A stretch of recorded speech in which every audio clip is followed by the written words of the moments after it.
having well-being in a manner that suits the individual, and being able to be successful, have ambition, and do all of those things, and have well-being work alongside that, complement that, be part of that, be inherently part of that, is really important. And yeah, I'd wish that for everybody if I could. It's not this formula about the amount of hours that you work, because everybody is different. So there's almost this shaming of like, oh, you worked overtime. Oh my goodness, you took your laptop on holiday, right?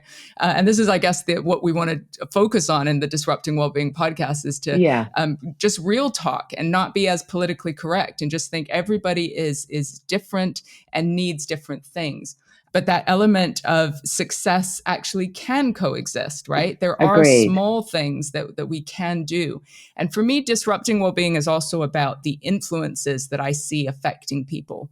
It's about, are your goals aligned with what you do? So me and you both have fun when we're working, right? Yes. So we're experiencing joy. We're not going, oh, I have to experience joy afterwards to top up for this like horribleness that some people experience. We're actually like, oh my God, I'm so lucky that I get to have a conversation as part of work, or I get to meet really interesting people, right? Yeah. Or do really interesting projects. Every day is different, all those pieces. And so it's less about the hours and more about alignment, I think, with your flow, your skills, your kind of joy. Genuinely, chocolate works for me. I watched Willy Wonka as a child, and I peel back the thing as if it's the Wonka bar, and then it goes in your mouth and it feels good. Right. Yeah. And I love hot bars. I like walking. I try and make sure I take time for a walk, but I also like winning. I also like doing my job. I also like, I'm never going to be at the end of the to-do list, but if I accomplish 20% of it, I feel like I'm having a great day. And that makes me feel just as good as peeling back that chocolate and taking a bite. Now, I would never have called a counsellor, right? And I appreciate that's right or wrong and everything else. It's honest. It's what it is. And I own a business that delivers mental health, but I had never used a counsellor before, because my situation wasn't so dire that I felt it was negatively impacting my life in a way that I needed to reach out for help. Now, I called that number. It's, and they gave me 3 little exercises. And they were small. They basically said, Stella, you're solving for worst case scenario, but you're not thinking about best case scenario, and you're definitely not thinking about most likely case scenario.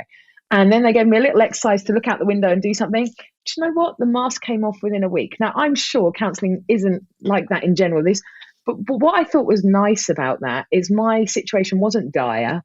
It wasn't horrendous. I was functioning perfect norm, but a little bit of help in a positive way to a scenario that wasn't actually an issue. There was no big issue. But it was an issue. I just looked like a bit of a different person wearing a mask when nobody else did. But that was okay with me because I'm quite happy wearing that.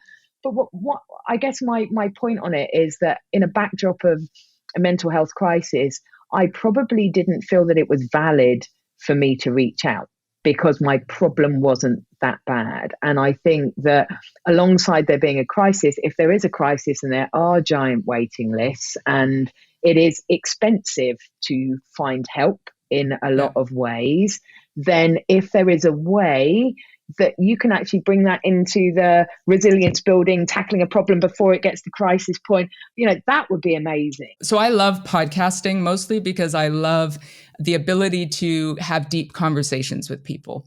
And I know we've got some amazing guests lined up, thought leaders, people from all different walks of life, right? And I'm just really excited to go a little bit deeper than when I go to wellbeing conferences. I hear about, all the things they're doing well, right? So it's like, hey, we piloted this thing, and here were all the amazing things that we achieved, right? And everyone's in the PR version of wellbeing, right? Which is like, we've got this right. And they're talking about like a microcosm of their business or about something they tried. They're not talking about, well, what were their struggles with it? What's not going well? Like, where are we getting it wrong, and how are we learning? And I think whenever I speak to audiences in those events, that's the bit they want to know. They want to know that they're not alone in like the struggle, and like, we're in a new world, right? Where we're in this hybrid world, and it cracks me up when businesses are like, we've got this perfect hybrid policy. Come in for 2 days or come in for 3 or whatever the policy is, to create some kind of illusion of safety for their people, to make them be the most productive they can be. And I think it's an illusion, because we are all making this up as we go along. Agreed. And so I want us leaders and managers and thought leaders to kind of disrupt that a little bit and think, actually, let's embrace the experiment, right? Let's embrace it openly and talk about where are the struggles and the difficulties. Because I actually think the whole world of work and how we're thinking about well-being needs to evolve a lot quicker than it is to match the way the world is evolving. If we think of AI, if we think of the way the world of work is moving in such a fast direction, and we're still putting on, little talks to tell people stories and, just doing things that I don't think are disruptive enough. So I want to bring some of that, bring some edge with you, and also with our amazing guests, kind of go beneath the surface of like the shiny PR well-being, right? And go a little bit deeper.